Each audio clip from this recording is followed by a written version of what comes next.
प्रयागराज से आई ऐसी खबर कि योगी भी दंग रह गए। पुलिस अफसर भी हैरान, जहां से भागे थे 600 मुसलमान, उस इलाके में किसने और क्यों लगाई आग? क्या ये हादसा है या साजिश? क्या सबूत को मिटाने की हुई कोशिश? पुलिस ने तेज कर दी जांच, एक्शन में आई योगी। बांग्लादेशी घुसपैठियों पर तगड़ी चोट। कुछ दिनों पहले ही पुलिस ने किया था वेरिफिकेशन, जांच के दायरे में थे कई लोग। संगम नगरी में कैसे रह रहे थे रोहिंग्या? क्या जानबूझकर लगाई गई आग? योगी आदित्यनाथ लगातार रोहिंग्याओं पर एक्शन ले रहे हैं। बांग्लादेशी घुसपैठियों को उनके देश भेजा जा रहा है, लेकिन प्रयागराज से अब जो तस्वीर सामने आई उसे देखकर आप कहेंगे कि कुछ तो बड़ा चल रहा है। कोई तो है जो नहीं चाहता कि रोहिंग्याओं को बाहर भेजा जाए।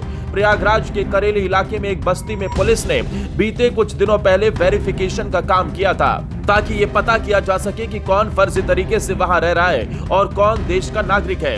योगी आदित्यनाथ इस मामले पर एकदम सख्त हैं। वो चाहते हैं कि किसी भी तरीके से प्रदेश के लोगों को दिक्कत ना हो, इसीलिए उनकी पुलिस भी सुपर एक्टिव मोड में काम कर रही है। वहां पर रहने वाले लोगों के डेटा को खंगाला जा रहा था। पुलिस जांच कर रही थी और इसी बीच खबर आई कि करेली इलाके की उस बस्ती में आग भड़क गई। लेकिन इसके मायने कितने ज्यादा हैं, उसको समझना जरूरी है। जानकारी के लिए बता दें, जिस इलाके में आग लगी वहां के लिए पिछले कुछ दिनों से खुफिया विभाग को यह सूचना मिली थी कि यहां पर बांग्लादेशी मुसलमान अवैध रूप से रह रहे हैं। कोई कबाड़ का धंधा करता है, तो कोई बैटरी रिक्शा चलाता है, तो कोई आसपास के घरों में काम करता है। जिसके बाद बाबा की पुलिस हरकत में आई और देर रात छापेमारी की थी। तब कई मुसलमान अपने दस्तावेज पुलिस को दिखाने लगे थे, जबकि करीब 600 मुसलमान रातों रात फरार हो गए थे। पुलिस उनके बारे में भी जानकारी जुटा रही थी। लेकिन अचानक से जब इस बस्ती में आग लग गई तो सवाल भी सुलगने लगे कि आखिर कौन है जो चाहता है कि इस बस्ती का सच सामने नहीं आए? आखिर कौन है जो इन लोगों को बचाना चाह रहा है? देखिए, आग तो कहीं भी और किसी भी तरीके से लग सकती है, लेकिन पुलिस की जांच के ठीक बाद जहां से 600 मुसलमान फरार हो गए थे, उस बस्ती में आग लगना एक साजिश का नतीजा हो सकता है। जानकारी के मुताबिक आग करीब 20 झुग्गी झोपड़ी में लगी थी, जिसमें कबाड़ के सामान थे। जानकारी के मुताबिक छोटे सिलेंडर, टीवी स्क्रीन और कबाड़ से धमाके भी हो रहे थे। फिलहाल जांच होगी कि कहीं कोई और विस्फोटक तो नहीं था यहाँ।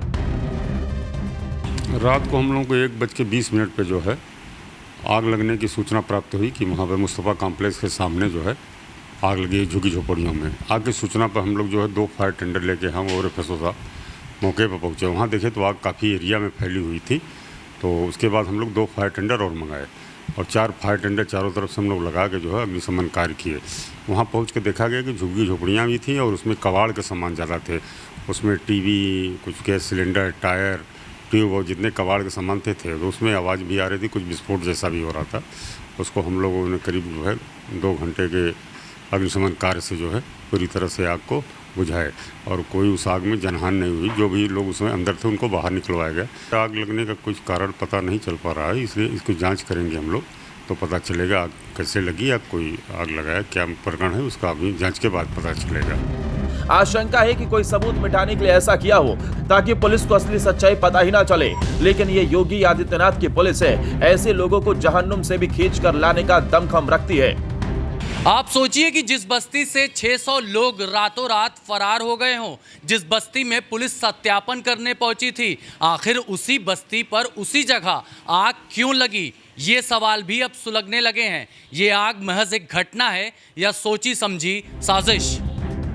पुलिस तेजी से काम जरूर कर रही है, लेकिन जल्दबाजी नहीं है। ऐसा भी हो सकता है कि करेली थाना क्षेत्र के इलाके में जहां पर जांच की गई है, वहां पर कुछ ही बांग्लादेशी मुसलमान रह रहे हैं। जरूरी नहीं है कि वहां रहने वाले हर मुसलमान बांग्लादेशी हों। यही वजह है कि पुलिस इस मामले में एक्शन तो तेजी से ले रही है, मगर सही तरीके से, ताकि किसी भी सूरत में उंगली ना उठाई जा सके।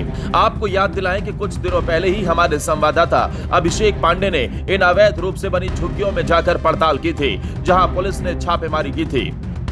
प्रयागराज के करेली थाना क्षेत्र की जीटीबी नगर की झुग्गी बस्तियां आपको नज़र आ रही होंगी। यहाँ पर तमाम झुग्गी बस्तियां हैं और अभी भी यहाँ पर कई लोग रह रहे हैं, लेकिन पिछली रात, पिछले 1-2 दिनों में यहाँ पर कई बस्तियों में रहने वाले लोग अचानक से यहाँ से फरार हो जाते हैं। दरअसल जो पुलिस है उसको ये सूचना मिली थी कि यहाँ पर कुछ ऐसे लोग भी रह रहे हैं जो कि देश के बाहर के हैं, यानी कि बांग्लादेश से आकर के यहाँ पर बसे हैं, बल्कि कुछ ऐसे भी लोग हैं जो यहाँ कई साल सालों से यानी 30-40 सालों से रह रहे हैं। क्या है हकीकत ये जानने की कोशिश करते हैं, लेकिन पुलिस का ये कहना है कि करीब 600 लोग यहाँ से फरार हो गए हैं।